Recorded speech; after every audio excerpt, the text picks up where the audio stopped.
Welcome back to my channel. আগেই বলে রাখি, এই ভিডিওটা বেশ কিছুদিন আগে শুট করা একটা ভিডিও, যেটা আমি আপনাদের সাথে এখন শেয়ার করছি। এই ভিডিওটা ছিল এই ইয়ারের স্টার্টিং এর দিকে শুট করা একটা ভিডিও, যেটা ছিল ইন্টারন্যাশনাল ফিল্ম ফেস্টিভ্যাল 2025 এর ভিডিও।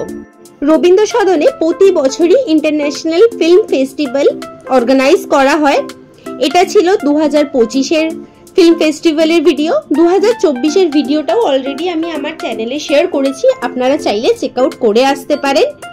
পরের বার থেকে আমি চেষ্টা করব এই ভিডিওটা সেই সময় পোস্ট করার, যাতে আপনারাও এই সময় গিয়ে এই জায়গাটা ঘুরে আসতে পারেন। আশা করি আপনাদের খুব ভালো লাগবে জায়গাটা।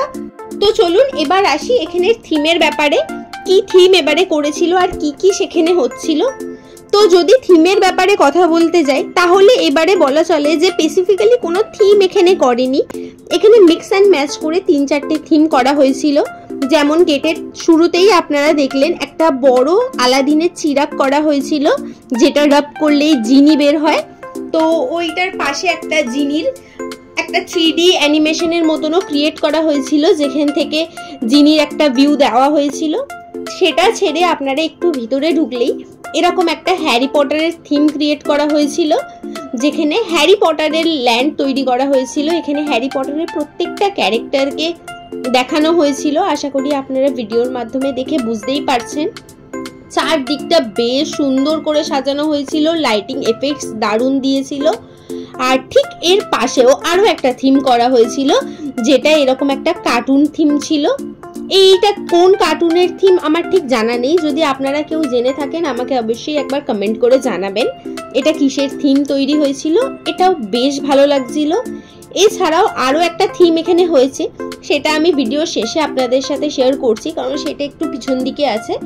তো ততক্ষণ আমার সাথে ভিডিওটা আপনারা কন্টিনিউয়াসলি দেখুন।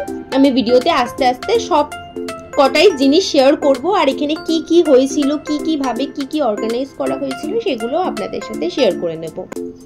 তো আশা করি আপনারা দেখে বুঝতেই পারছেন জায়গাটা কত সুন্দর করে সাজানো হয়েছিল। আমি আপনাদের সাথে পুরো নন্দনটারও একটা লুক দিয়ে দিলাম, যে এই রকম ভাবে নন্দনটা এবারের থিম হিসাবে সাজানো হয়েছিল। তো এর ঠিক সাইডেই যেখান থেকে আপনারা বাইরে বেরোতে পারবেন, সেই দিকে কিছু স্টল অর্গানাইজ করা হয়েছিল। তো এই স্টলগুলো মেনলি প্রতি বছরই বসে, এখানে বলতে পারেন যে কোনো অকেশনে এখানে স্টল বসে, এটাও বলা যেতে পারে। এখানে খাওয়া দাওয়ার স্টল, অর্নামেন্টস, শাড়ি সব কিছুরই দোকান বসেছিল। বাট হ্যাঁ, এখানের স্টলগুলোর সব কিছু প্রোডাক্টের দাম একটু বেশি ছিল। তো আপনারা চাইলে নেক্সট টাইম থেকে যদি যান, তো অবশ্যই ঘুরে ফিরে বার্গেনিং করে যদি কিছু পছন্দ হয় কিনতে পারেন। কিন্তু হ্যাঁ, এখানে জিনিসগুলো বেশ সুন্দর দেখতে ছিল, হ্যান্ডমেড জিনিসও এখানে অনেক ছিল। এবার এখানে বলে রাখা ভালো যে নন্দনে এবারে থিমটা ছিল কেমন, সেটা আপনারা আশা করি দেখে বুঝতেই পারলেন। আগের বারের এখানের থিম ছিল জঙ্গল সাফারি, যেটার ভিডিও আমি অলরেডি আমার চ্যানেলে শেয়ার করে রেখেছি, লিংক ডেসক্রিপশনে দিয়ে দিচ্ছি, আপনারা চাইলে অবশ্যই চেক আউট করে আসতে পারেন। এটা ছিল এবারের থিম।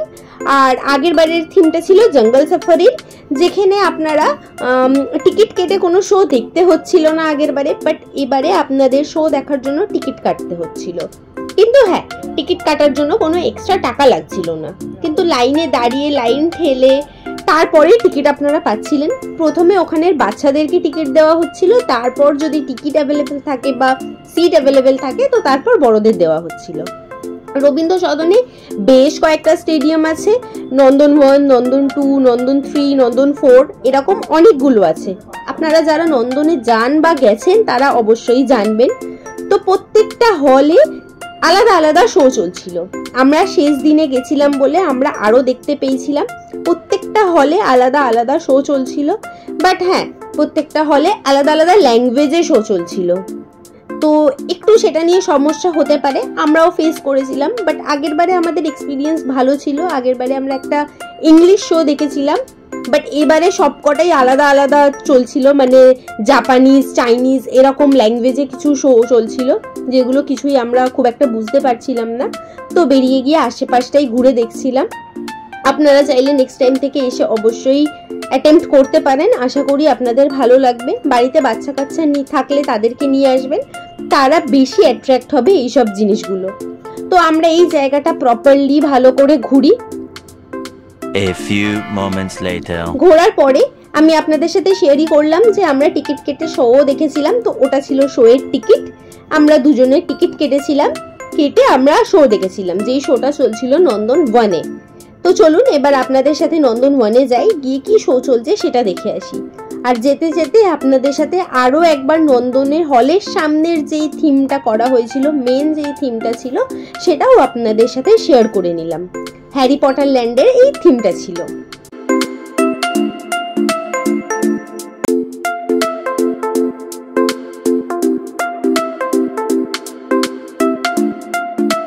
তো বাইরের থিমটা কমপ্লিট করে আমরা এবার যাই মেন শো এর উদ্দেশ্যে।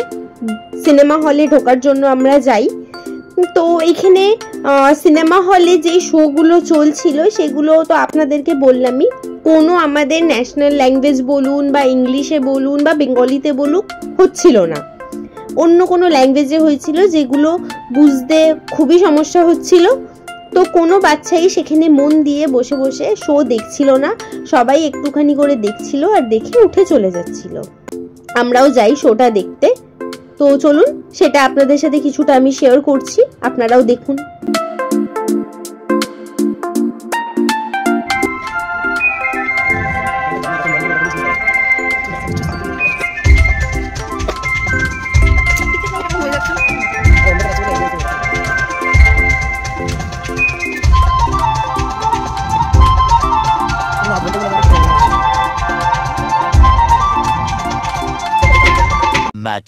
Much later. তো আমরা হল থেকে বেরিয়ে আসি, কারণ ল্যাঙ্গুয়েজ প্রবলেমের জন্য আমরা কোনো কিছুই বুঝতে পারছিলাম না যে কি ভাষায় বইটা হচ্ছে। মেনলি বইটার নাম ছিল বাংলাতে প্রভাস বলে, কিন্তু ল্যাঙ্গুয়েজ কিছুই বুঝতে পারছিলাম না। বেরিয়ে এসে আমরা দেখতে পাই এই সামনেটায় একটা খুব সুন্দর আরো একটা থিম করেছে, যেটা ছিল জুরাসিক ওয়ার্ল্ড। বেশ ভালো জায়গাটা লাগছিল, বেশ সুন্দর করে সাজিয়েছিল। এইটার ঠিক পাশেই একটা খোলা মাঠের মতো জায়গা ছিল, যেখানে একটা বাংলা বই চলছিল।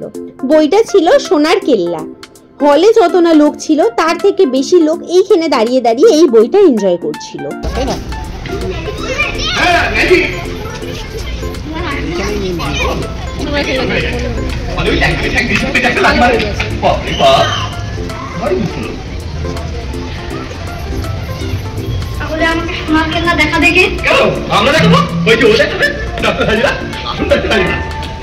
তো আপনাদের ভিডিওটা কেমন লাগলো অবশ্যই আমাকে কমেন্ট করে জানাবেন। যদি ভালো লাগে তো একটা লাইক করে দেবেন, শেয়ার, সাবস্ক্রাইব, কমেন্ট করে পাশে থাকবেন।